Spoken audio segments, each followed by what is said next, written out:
جب سورج ڈوبتا ہے تو پوری دنیا میں اندھیرا چھا جاتا ہے. اللہ پاک فرماتے ہیں کہ کیا صبح قریب نہیں ہے؟ الیس الصبح بقریب.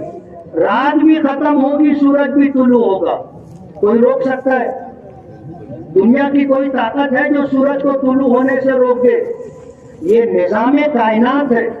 اس دنیا میں اوپر کا بنایا ہوا، اوپر والے کا بنایا ہوا دستور ہے. اگر سورج ڈوبا ہے تو سورج نکلے گا بھی.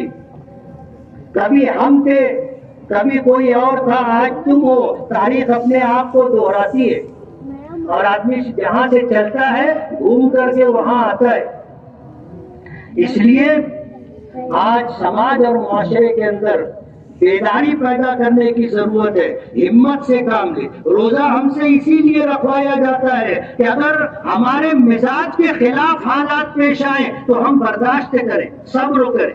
روزہ ہم سے اس لیے رکھوایا گیا کہ ہمارے اندر تقوی پیدا ہو. تقوی کا مطلب یہ ہے کہ ہم اوپر والے کے احکامات کو مان کر کے زندگی گزاریں، اس سے ڈر کر کے زندگی گزارے. من مانی زندگی نہ گزارے کہ ہم جو چاہیں وہ کریں. نہیں، ہمارا مذہب اور دھرم ہے، اس نے ہمیں زندگی گزارنے کا جو طریقہ اور سلیقہ، جو راستہ ہمیں بتایا ہے، اس راستے پر ہم کو چلنا ہے.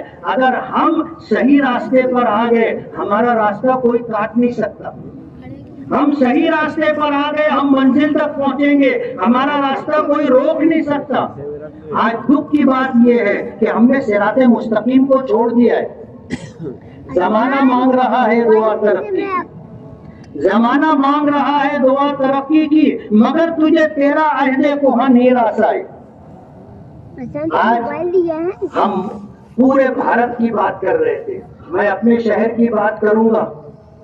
12 نومبر کے معاملے میں اور رام نومی کے موقع پر پولیس کا کردار کیا رہا ہے پورے شہر کو سمجھ رہا ہے. سب دیکھ رہے ہیں کہ 12 نومبر کے معاملے میں کون تھا، آپ نے ان کے ساتھ کیا کیا. رام نومی کے معاملے میں کون تھا، آپ نے ان کے ساتھ کیا کیا. میں آپ کو بتانا چاہتا ہوں کہ ظلم ظلم ہوتا ہے، ناانصافی ناانصافی ہوتی ہے. اگر آپ نے انصاف نہیں کیا، آپ کو بھگتنا ہے، آپ کو بھگتنا ہے. اگر آپ نے اپنی وردی کے ساتھ، آپ نے ملک کے سنویدھان و دستور کے ساتھ اگر انصاف نہیں کیا ہے، آپ ظلم کا راستہ اختیار کر رہے ہیں، نا انصافی کا راستہ اختیار کر رہے ہیں، تو زمانہ آپ کو معاف نہیں کرے گا. آپ کو سزا ملنی ہے. ضروری نہیں ہے کہ ہم آ کر کے سزا دیں، ایسا ضروری نہیں ہے. آپ کی بیوی بھی دے سکتی ہے، آپ کے بچے بھی دے سکتے ہیں، آپ کے بھائی بھی دے سکتے ہیں، آپ کا پڑوسی بھی دے سکتا ہے. اور اوپر والا تو انصاف کرتا ہی ہے نا. آپ کی زندگی سے چین اور سکون نکال لے گا. ایک کیا، اگر 2 آدھا بھی آپ مار لو گے تو چین اور سکون نہیں ملے گا. یہ 2 نظروں سے دیکھنا اور الگ الگ معاملہ اختیار کر کے چلنا. آپ کچھ بول کر کے اپنے آپ کو تسلی دے سکتے ہو کہ نہیں صاحب ایسا نہیں ہے، ایسا نہیں ہے. آپ اپنے کو تسلی دے سکتے ہو، لیکن یہ تسلی زیادہ دنوں تک رہنے والی نہیں ہے. اوپر والے نے آپ کو بنایا ہے تو آپ کو ضمیر دیا ہے، اور یہ ضمیر انصاف کے لیے کچوکے لگاتا رہتا ہے. آپ جب بستر پر جاؤ گے، رات کی تنہائی ہوگی، تو آپ کو آپ کا ضمیر ملامت کرے گا کہ تم نے جو کیا ہے غلط کیا ہے، اور یہ آپ کو چین نہیں لینے دے گا. آپ کو انصاف کرنا ہے. سماج میں اچھے برے سب لوگ ہوتے، کچھ برے ہوتے ہیں، زیادہ تر لوگ اچھے ہوتے. آج ہندوستان میں اتنی کوشش کرنے کے بعد، نفرت کا اتنا بڑا بازار کھڑا کرنے کی کوشش کرنے کے باوجود، آج ہر دھرم میں، ہر سماج کے اندر اچھے لوگوں کی تعداد زیادہ ہے. گناہ کرنے والے انگلیوں پر گنے جا سکتے ہیں، تھوڑے لوگ ہیں.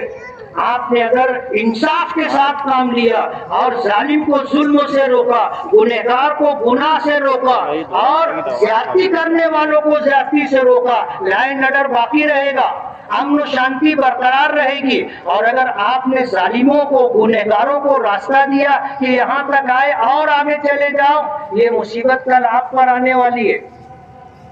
لا اینڈ آرڈر بگڑے گا، امن و شانتی بھنگ ہوگی، اور یہ تمہاری کوتاہی کی وجہ سے ہوگا، ورنہ سماج میں اچھے لوگوں کی تعداد زیادہ ہے۔ کوئی نہیں چاہتا کہ ان کی دکان مکان کو آگ لگے، کوئی نہیں چاہتا کہ ان کے خاندان کے لوگوں کو گولی لگے، کوئی نہیں چاہتا کہ ان کے گھر کے لوگوں کا ہاتھ پیر ٹوٹے، اور کوئی نہیں چاہتا کہ ان کی زندگی بھر کی کمائی ہوئی دولت کو آگ لگا دی جائے، کوئی نہیں چاہتا۔ یہ تھوڑے لوگ ہیں جن کو سنبھالنا آپ کی ذمہ داری ہے، اور انصاف کے تقاضوں کو پورا کرنا آپ کی ذمہ داری ہے۔ آپ نے اگر انصاف نہیں کیا ہے، اوپر والا آپ کو معاف نہیں کرے گا، اور سزا دینے کے لیے کسی کا آنا ضروری نہیں ہے۔ زندگی کا چین اور سکون وہ دیتا ہے، اور جس دن اس نے نظر پھیر لی، چین و سکون آپ کا ختم ہو جائے گا۔ پھر دولت رہے گی، آپ کو نیند نہیں آئے گی، فارم کے موٹے گدے رہیں گے، آپ کو نیند نہیں آئے گی، آپ کے روم میں اے سی چل رہا ہوگا، آپ کو نیند نہیں آئے گی، ہلکی موسیقی کی آواز آ رہی ہوگی اور آپ کو نیند نہیں آئے گی۔ لیکن انصاف کرنے والا دھوپ میں مٹی کے اوپر ہاتھ کو تکیہ بنا کر سر رکھتا ہے، اس کو چین سکون کی نیند آتی۔ اس لیے آپ انصاف کے تقاضوں کو پورا کریں۔ ہم نہیں چاہتے کہ ہمارے شہر کا امن و امان برباد ہو، ہم نہیں چاہتے کہ غلط طریقے سے ہم آپ کے اوپر دبدبہ قائم کریں، ہم نہیں چاہتے۔ اور دبدبہ قائم کرنے کے لیے بھی اپنی اس تحریک کے لیے انصاف ضروری ہے، ایمانداری ضروری ہے۔ آپ دیوار کے پیچھے بات چیت کر کے آ کر کے کچھ تحریک چلانا چاہیں گے اور چاہیں گے کہ دبدبہ قائم ہو جائے، ایسے دبدبہ قائم نہیں ہوتا۔ اپنے کاموں کے ساتھ ایمانداری ضروری ہے۔ آج اس وقت ہمیں اپنا راستہ بدلنے کی ضرورت